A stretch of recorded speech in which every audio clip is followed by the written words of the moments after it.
Air ઇન્ડિયાનું એક વિમાન દુર્ઘટનાગ્રસ્ત થયાના અહેવાલ સામે આવ્યા છે. આ ઘટના પુણે એરપોર્ટ પર બનવા પામી હતી.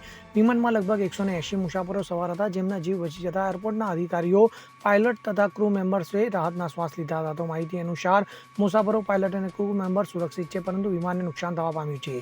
તો એરપોર્ટના અધિકારીના જણાવ્યા અનુસાર એર ઇન્ડિયાનું વિમાન લેન્ડિંગ કરતાં જ રનવે પર ટ્રક ટ્રેક્ટર સાથે અથડાઈ ગયું હતું. આ ટક્કર સાથે જ જોરદાર ઝટકો લાગ્યો હતો, જેનાથી હડકંપ મચી જવા પામ્યો હતો. તો જોકે રાહતની વાત એ છે કે ઘટનામાં કોઈ જાનહાનિના સમાચાર સામે આવ્યા નથી. માત્ર ટ્રેનના આગળના ભાગ અને લેન્ડિંગ ગિયરવાળા ટાયરને નુકસાન થયાની માહિતી હાલ મળી રહી છે.